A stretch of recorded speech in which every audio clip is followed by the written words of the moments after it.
जय हिंद दोस्तों, जी Bhavani coaching centre में आपका स्वागत है। देखिए दोस्तों, कल अपन जो इतिहास पढ़ रहे थे, खिलजी वंश कंप्लीट कर लिया था। उसके बाद के अंदर खिलजी वंश के बाद में कौन सा वंश आता है? तुगलक वंश। देखो बच्चों, आज अपन क्या करेंगे, सल्तनत काल के अंदर जो पढ़ रहे थे उसी के अंदर सारे आगे बढ़ाते हुए और इसमें जो इंपॉर्टेंट क्वेश्चन अपने एग्जाम में पढ़ सकते हैं ना, वो देखेंगे सारे के सारे। और अपने को क्योंकि सल्तनत काल से क्वेश्चन आने के चांसेस बहुत ही कम है, कोई आ सकता है तो क्वेश्चन क्या बन सकता है अपने एग्जाम में, वो देखना है अपने को। ठीक है, तो फटाफट मैं रिवाइज करवा देता हूं।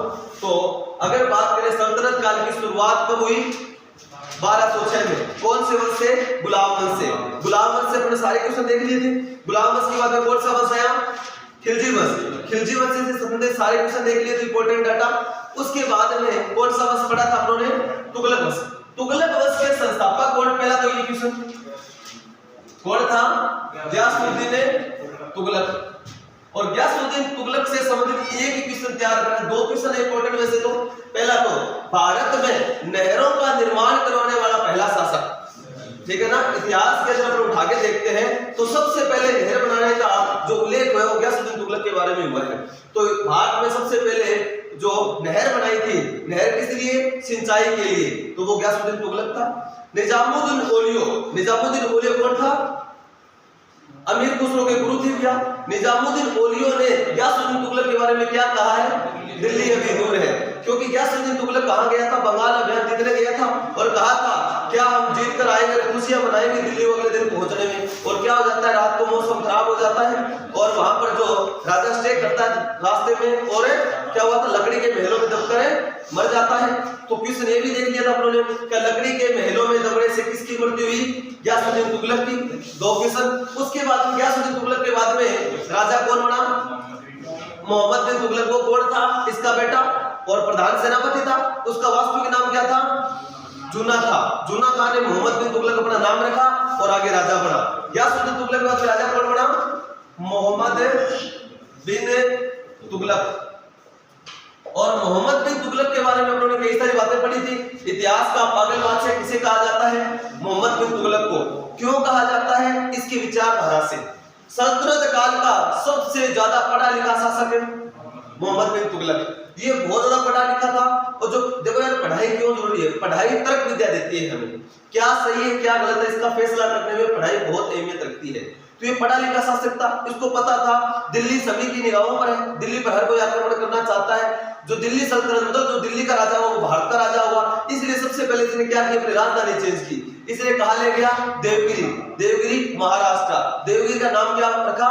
दौलताबाद। तो अपने दिल्ली से राजधानी दौलताबाद ले जाने वाला मोहम्मद बिन तुगलक। और लेकिन प्रॉब्लम आपको बताई थी, वहां पर रास्ता बहुत ही कांटों भरा था, वापस दिल्ली राजधानी ले गया।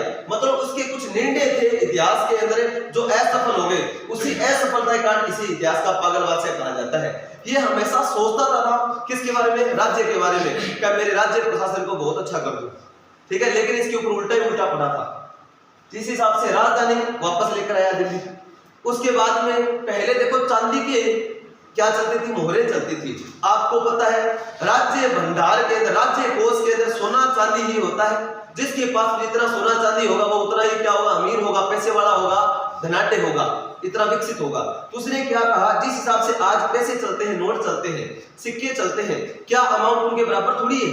जैसे 200 रुपए का सिक्का चलाया तो 200 रुपए का अमाउंट बराबर का थोड़ी है। जैसे 2000 का नोट है, उसके ऊपर कितना पैसा खर्च होता है सरकार का?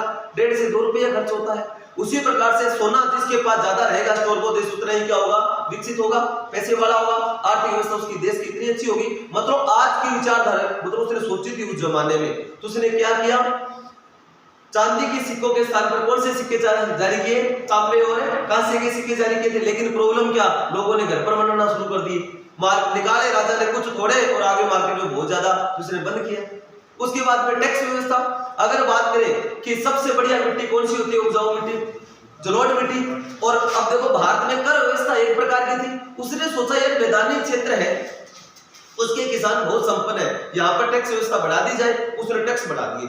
लेकिन उसी साल क्या हुआ, उन्हीं सालों के अंदर भयंकर अकाल पड़ गया, नदियां सूख गई। तो क्या हो गया, लोगों ने सुसाइड करना शुरू कर दिया। और एक दूसरे आगे और बात करें अपन, इसे क्या कहते, सोपनशील, हमेशा ये सोचता रहता था मैं अच्छा से अच्छा कैसे कर पाऊं, लेकिन इसके अंदर सारे उल्टे पड़े थे। इस कारण से इतिहास का पागल बादशाह कहा जाता है। अगर बात करें विदेशी यात्री की, मोस्ट इंपोर्टेंट है कि बात करें कि मोहम्मद बिन तुगलक के समय कौन सा विदेशी यात्री आया था, इब्न बतूता, ठीक है ना। इब्न बतूता कहां का, मोरक्को देश का नागरिक था। मोरक्को देश कौन से कॉन्टिनेंट में पड़ता है, अफ्रीका के अंदर, अफ्रीका का यात्री था। मोरक्को देश की राजधानी क्या थी, रब्बात। ये भी अपनों ने देख लिया था।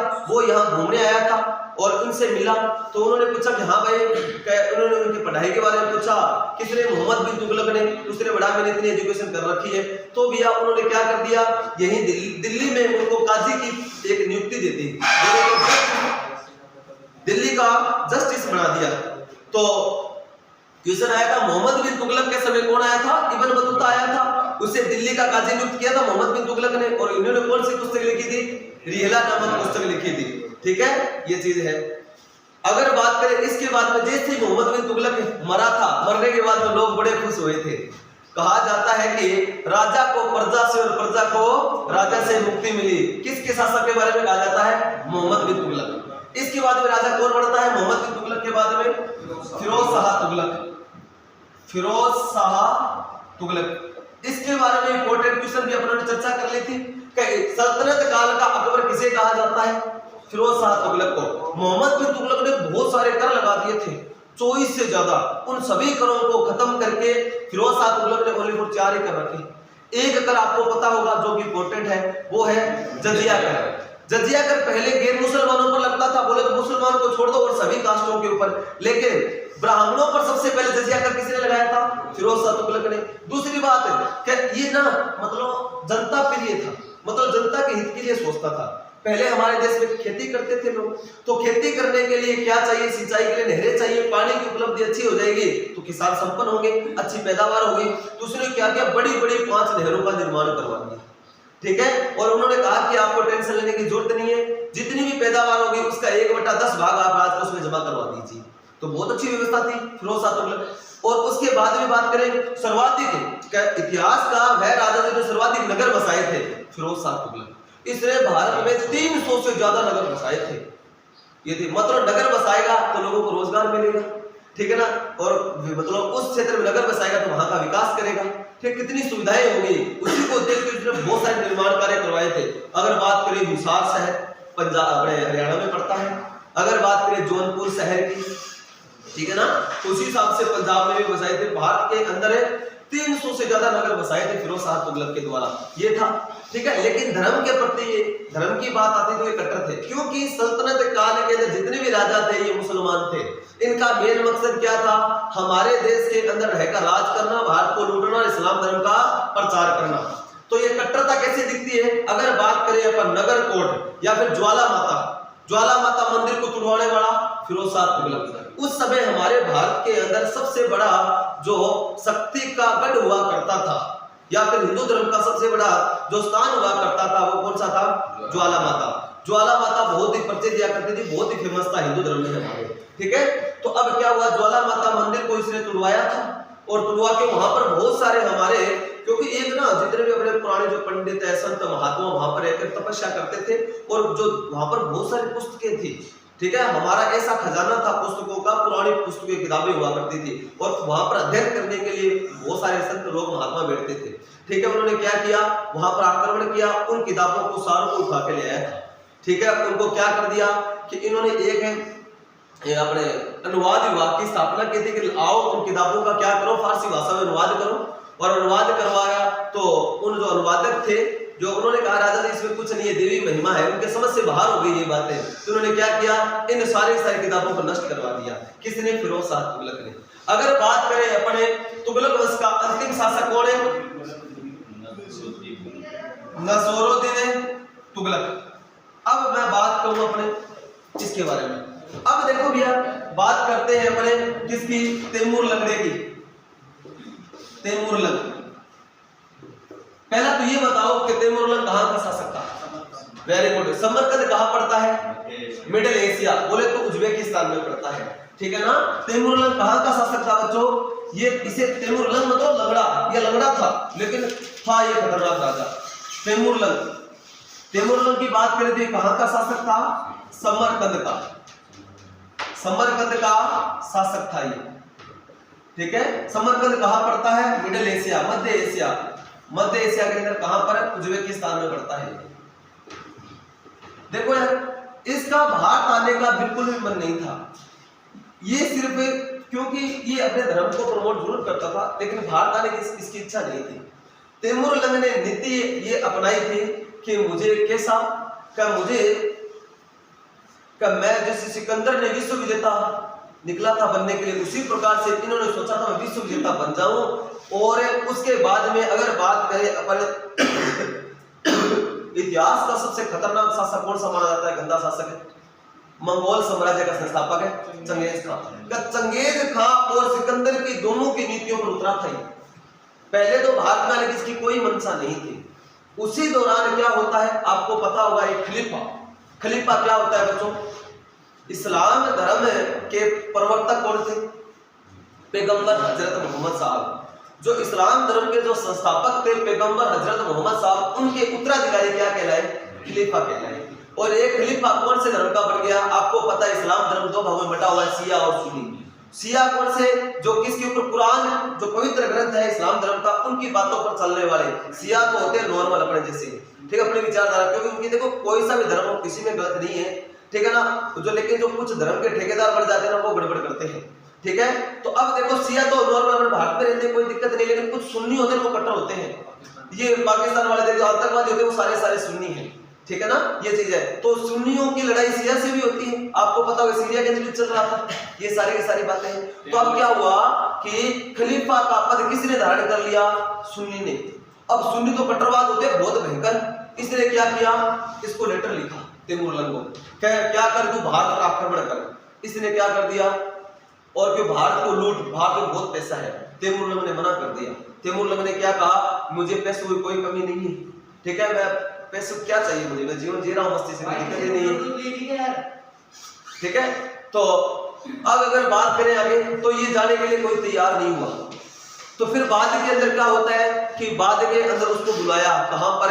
ईरान के अंदर, ठीक है। और उसने बात की खलीफा ने और ये बताया कि तू भारत में जा, क्या खुदा का आदेश आया है कि अपने धर्म का प्रचार कर, इन काफिरों के देश, काफिर मतलब हिंदुओं के देश में जा और हिंदुओं को मार काट और अपने धर्म का प्रचार कर। अब धर्म की बात आई तब तैमूरलंग निकला गया और तैमूरलंग बहुत बड़ी विशाल सेना को लेकर आक्रमण कर देता है भारत पर। सबसे पहले कहां पर किया इसने?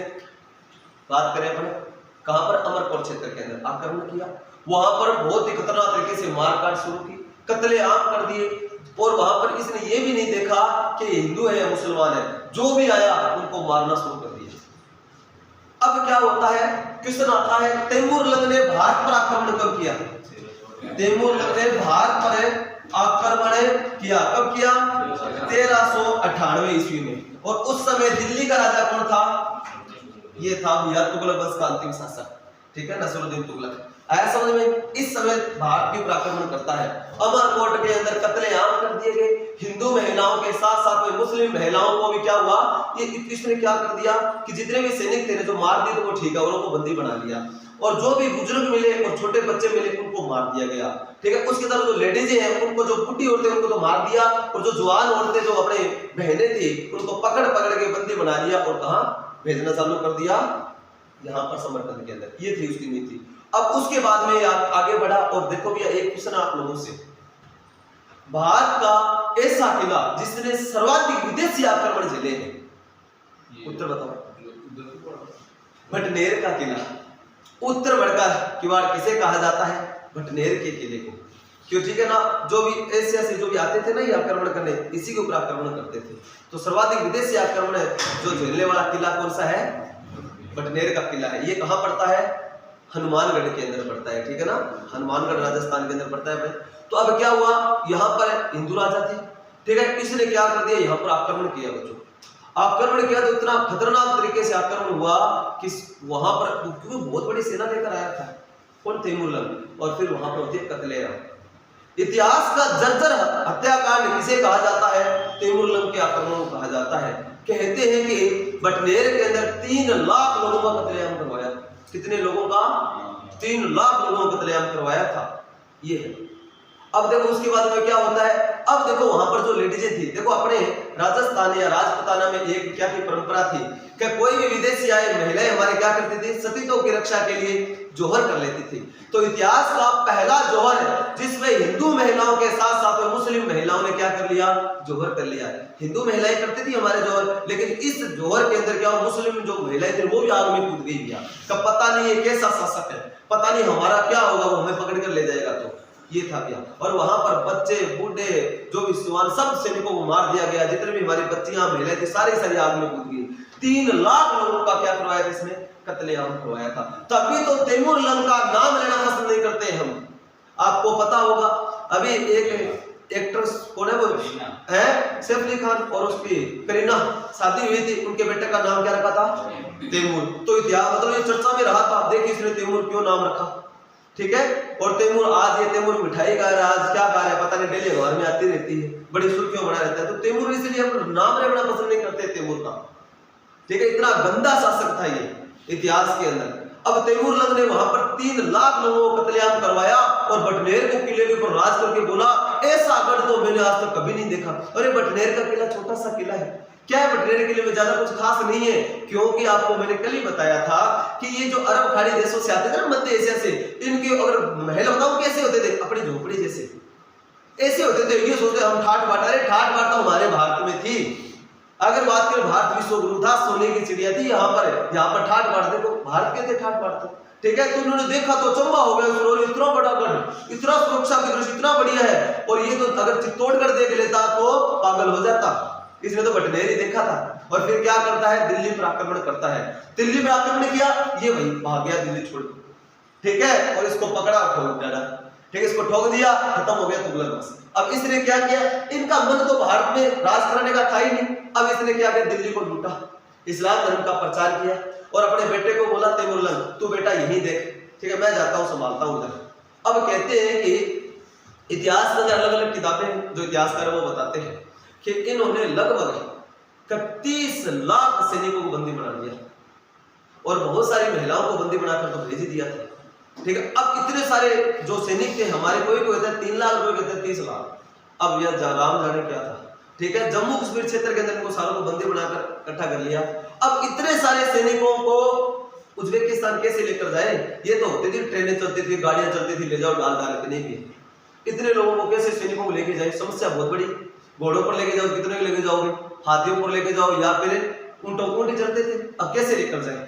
अब इसने लेटर लिखा तैमूर लंग ने, किसको, उसी खलीफा को, कैसा अब मैं इनका क्या करूं, इतने सारे मैंने सैनिकों को बंदी बना लिया, धर्म का जबरदस्त तरीके से प्रचार किया और काफिरों को मैंने क्या किया, नरसंहार कर डाला मैंने, ठीक है। वो बड़ा खुश हुआ, लेकिन उन्होंने कहा कि इतने सारे सैनिक तो नहीं आ सकते, तो क्या करें, अल्लाह खुश होगा।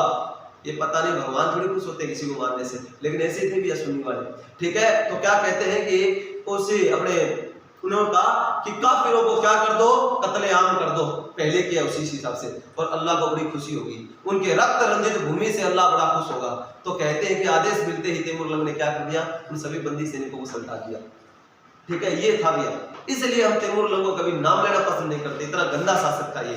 अभी वापस चला गया, इसका मन थोड़ी लगा था। अभी क्या हुआ, फिर इसलिए इसका बेटा था बीच में आ जाता, चला जाता, ठीक है। उसका प्रधान सेनापति था खिजर खां।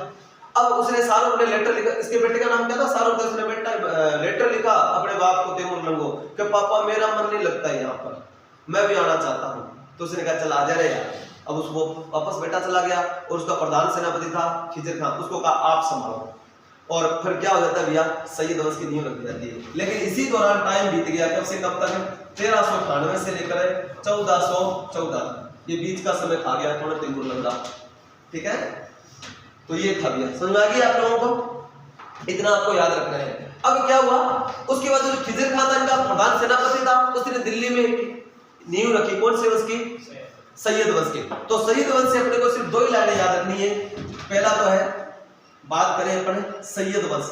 सैयद वंश कब से कब तक है, 1414 से लेकर 1451।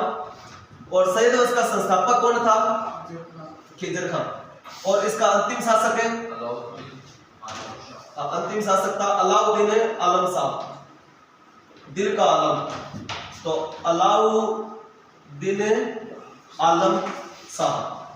अब क्या होता है, अलाउद्दीन आलम शाह अंतिम था। ये ज्यादा इंटरेस्टेड नहीं थे भारत में राज करने, क्योंकि उनको भारत अच्छा नहीं लगता था, ये अपने वहीं रहकर पसंद थे, लेकिन ज्यादा कोई बड़े क्षेत्र में कोई राज भी नहीं किया था।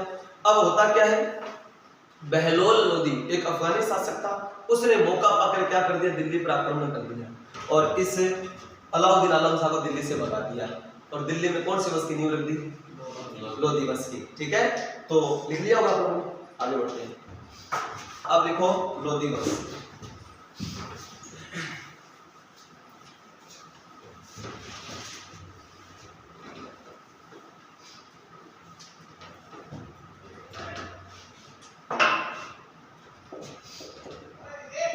लोदी वंश की बात करते हैं। पहला तो प्रश्न आता है, लोदी वंश का संस्थापक कौन बच्चों, बहलोल लोदी। दिल्ली सल्तनत पर राज करने वाला पहला अफगानी शासक है बहलोल लोदी। एक तो ये ध्यान रखना, ठीक है ना, दिल्ली पर राज करने वाला या दिल्ली सल्तनत पर शासन करने वाला पहला अफगानी शासक कौन था बच्चों, बहलोल लोदी ये था। ठीक है, एक दूसरे देखो इसने क्या करते, ये कोई ज्यादा ऐसे ना खतरनाक आक्रामक श्रेणी का नहीं था, ये मस्त मलंग था। ये ज्यादा करके अपने सैनिकों पर बहुत ज्यादा विश्वास करता था, मतलब अपने मित्र के भांति, छोटे भाई के भांति अपने सैनिकों के साथ व्यवहार करता था। ठीक है, ये कभी भी घमंड नहीं करता था कि हाँ भाई मैं राजा हूं, तुम दबा के रखो, नहीं दिया। और ये कई बार ऐसे जैसे कोई सैनिक खाना खा रहा है तो जाकर उसी की थाली में बैठ जाता था, मैं भी खाना खाता हूं तुम्हारे साथ। वो कहते राजा जी आप तो राजा हो, कह रहे नहीं रे यार राजा तो तुम्हारे कारण तो बना हूं, आपका साथ तभी तो मैं राजा बना हूं, आप कोई दूसरे हो क्या मेरे। तो मतलब ये था, सैनिकों का बहुत ज्यादा चाव था, प्यार था। सो सेनापति थे वो भी बहुत ज्यादा इनके साथ में क्या करते थे, मर मिटने के लिए तैयार रहते थे। बाद में आलम शाह ने बहुत बड़ी सेना लेकर आक्रमण किया, बहलोल लोदी ने फिर ठोका इसको। ठीक है ना, फिर वो भाग गया यहाँ से, ये था। फिर बहलोल लोदी ने क्या हुआ, उसी की याद में बहलोली सिक्के जारी किए थे। ठीक है ना, बहलोली सिक्के जारी करने वाला ये था बहलोल लोदी। इसके बाद में आगे बात करें अपन, इसके बाद में राजा कौन बनता है बहलोल लोदी के बाद में, सिकंदर लोदी। अब देखो भैया सिकंदर लोदी से क्या क्या क्वेश्चन अपने एग्जाम में आ सकते हैं वो देखते हैं फटाफट। ठीक है, देखो इसके मतलब सिकंदर लोदी के जो अपने पेपर में आया हुआ है वो बताता हूं मैं। पिछली जयपुर की भर्ती अगर बात करें, वहां पर एक क्वेश्चन आया था, और क्वेश्चन क्या था, आगरा शहर किसने बसाया, कब। वेरी गुड, पहला तो आता है सिकंदर लोदी से समझे इंपॉर्टेंट क्वेश्चन, 3-4 क्वेश्चन बढ़ते हैं इसके, अपने जो एग्जाम में पूछे जा सकते हैं। ये ऊपर वाला मिटा दूं क्या,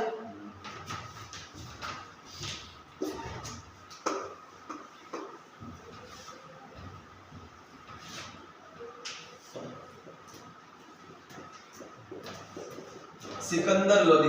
पहला तो इंपॉर्टेंट क्वेश्चन है बच्चों, क्या आगरा शहर किसने बसाया, आपको सर सिकंदर लोदी ने, और कब, 1504 में।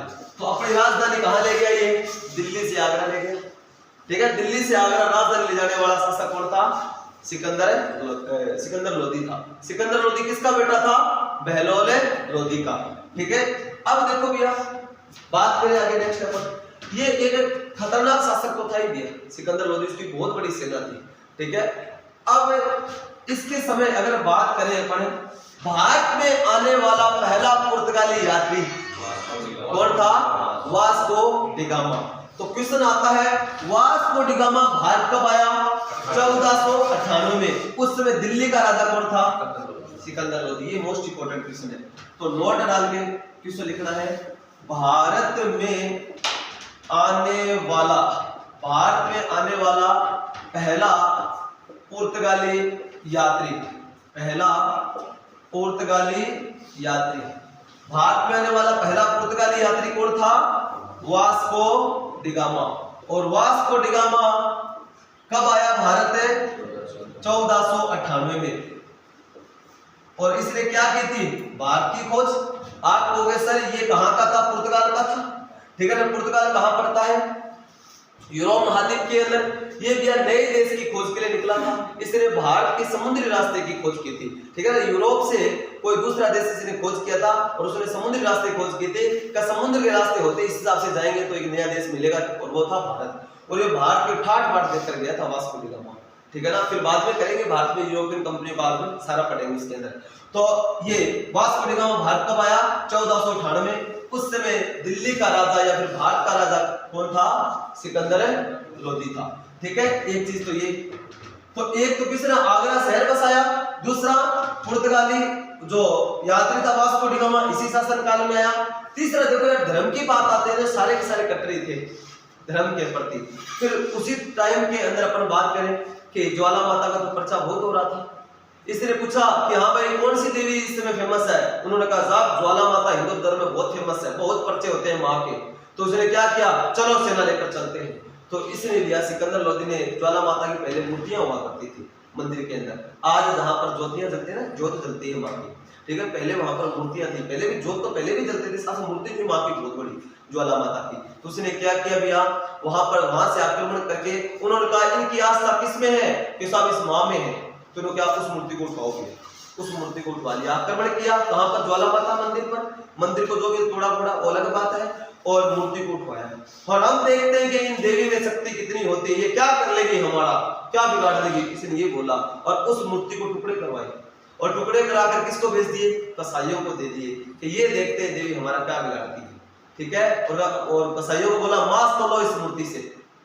तो इसने ये किया था। तो ज्वाला माता मंदिर की मूर्ति को चुराया, ठीक है, वहां से, और उसके टुकड़े कर कसाईयों को मांस बेचने के लिए किसने दिया भैया? सिकंदर लोदी ने आदेश दिया था। और देखो भैया इतना बड़ा राजा और कैसे मरा था, ठीक है ना, कैसे होकर मरा था। जो भी शक्ति से पंगे लेता है उसका सर्वनाश हो जाता है। इतिहास उठाकर देख लो, सिकंदर लोदी इतना बड़ा राजा और मर गया बाद में थोड़े टाइम बाद। इसके बाद इसका बेटा कौन था? एक ही बेटा था, इसका नाम है इब्राहिम लोदी, ठीक है। तो दो ध्यान रखना है कि आगरा शहर और दूसरा भारत में आने वाला पहला पुर्तगाली यात्री वास्को डी गामा किसके शासनकाल में आया? सिकंदर लोदी। और तीसरा ज्वाला माता की मूर्ति को तोड़कर फिर अपने कसाईयों को मांस तोड़ने के लिए किसने दिया? सिकंदर लोदी ने, ठीक है। ये तीन क्वेश्चन अपने को याद रखने हैं, दो क्वेश्चन एग्जाम की दृष्टि से मोस्ट इंपोर्टेंट है। अब आगे बात करते हैं सिकंदर लोदी के बाद में राजा कौन बना? इब्राहिम लोदी।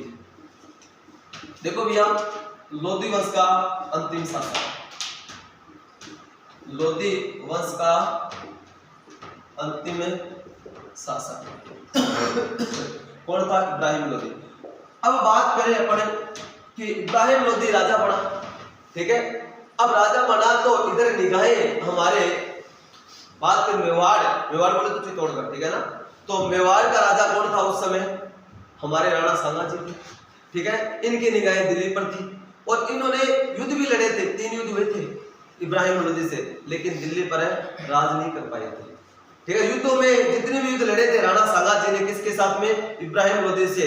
उन सभी युद्धों में क्या हुए थे? 3 युद्धों में तीनों युद्ध जीते थे राणा सांगा ने, लेकिन भैया दिल्ली पर राज नहीं कर पाया था क्योंकि बहुत बड़ी सेना थी इसकी। ये क्या कर रहे थे? भारतीय सेना लेकर चला जाता दिल्ली, अब वापस दिल्ली पर राज नहीं कर पाए, ठीक है ना। अब क्या हुआ? उसी दौरान क्या होता है कि अपने जो राणा सांगा जी हैं, और देखो परिवार में तो किसी की नहीं बनी, इनके भी तो चाचा थे दौलत खान, एक पंजाब का राजा।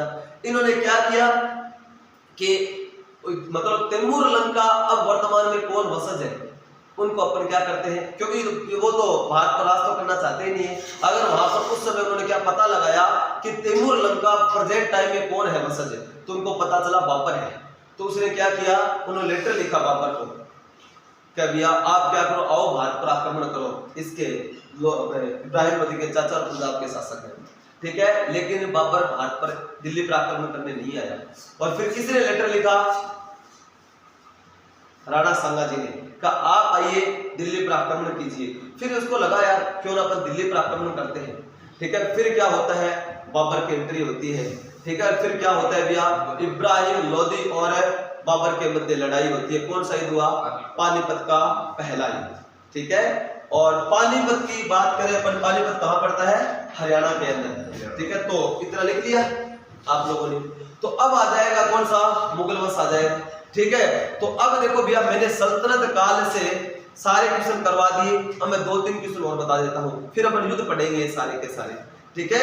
तो पहला तो क्वेश्चन ये है कि सल्तनत काल की राजभाषा क्या थी?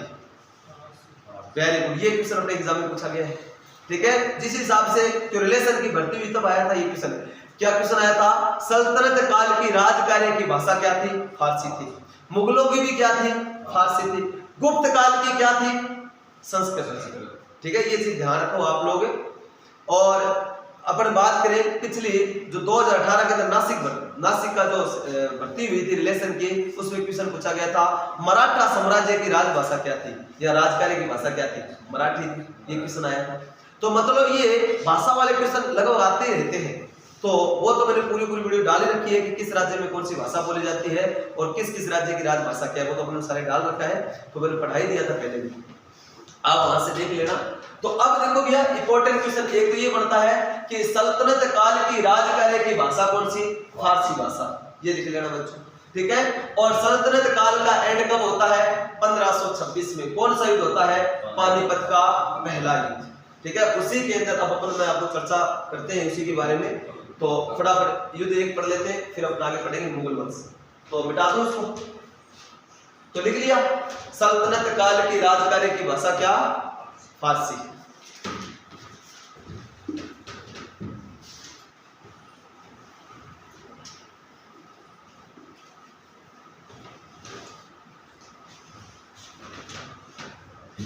देखो भैया पानीपत का प्रथम युद्ध कब हुआ? 1526 में। किस किस के मध्य? बाबर और इब्राहिम लोदी, ठीक है। अब बात करते हैं कि ये युद्ध किस हिसाब से लड़ा, इसके बारे में सारी चर्चा करेंगे अपन, ठीक है। अब देखो भैया, तो बाबर पहला तो किसने? बाबर कहां का शासक था? है फरगना का, ठीक है ना, फरगना का शासक था। और देखो भैया बाबर, अगर बात करें बाबर के बारे में पूरा इतिहास पढ़ेंगे, बाबर ने कैसे शासन किया था। अब एक युद्ध कर लो, फिर मुगल काल के अंदर सारे पढ़ते हैं, ठीक है ना। तो वैसे ये फरगना का शासक था। तैमूर लंका 5वीं पीढ़ी मानी जाती है। अगर इसकी बात करें तो तैमूर लंका 5वां था। और इसकी माँ की बात करें तो ये कौन से वंश से थी? ये मंगोल साम्राज्य से, ठीक है। उसकी माँ थी मंगोलिया और बाप था तैमूर लंका 5वां वंश। तो ये देख लो खून कितना खतरनाक है बाबर, ठीक है। ये तो आपको इसी से पता चल जाएगा। इतिहास के अंदर चंगेज खान पढ़ते हो आप, चंगेज खान के वंश से तो माँ थी और बाप था तैमूर लंका वंश से। तो 5वीं पीढ़ी ये माना जाता है। तो ये थे भैया, तो 5वीं यही थी बाबर। तो अब देखो भैया बाबर फरगना का शासक था, आक्रमण किया। अब आक्रमण किया तो युद्ध होता है इब्राहिम लोदी से। और इस युद्ध के अंदर क्या होता है? इब्राहिम लोदी मारा जाता है। और क्वेश्चन ये बन गया सल्तनत काल का या फिर मध्य काल का पहला राजा जिसकी युद्ध के दौरान मृत्यु हुई, इब्राहिम लोदी। ये कैसे मारा गया, कौन सी युद्ध पद्धति लाई गई, ये अपन पूरा विस्तार से पढ़ेंगे। एक बार इसको खत्म कर देते हैं, फिर मुगल वंश स्टार्ट करते हैं, उसके अंदर सारी चीजें बताऊंगा मैं। तो इब्राहिम लोदी आपको सर सल्तनत काल का पहला शासक जो युद्ध भूमि में मारा गया, इसको बाहर निकलने का मौका ही नहीं मिला था, किस हिसाब से नहीं वो चर्चा करते हैं। तो लिख लो भैया, ये क्या था? लोदी वंश का अंतिम राजा था। सल्तनत काल का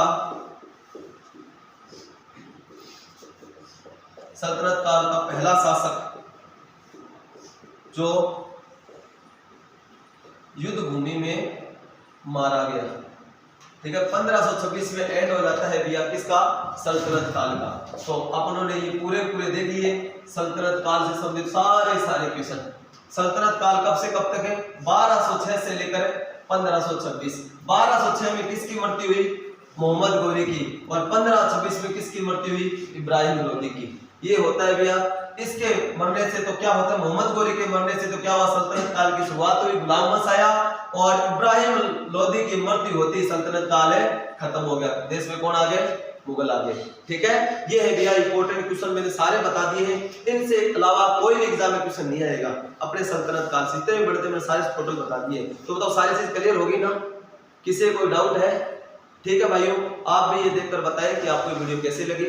अगर आप हमारे चैनल पर नए हैं तो हमारा चैनल सब्सक्राइब करना नहीं भूलें और अपने इस वीडियो को ज्यादा से ज्यादा बच्चों को शेयर करें, लाइक करें और कमेंट करें। जय हिंद, जय भारत।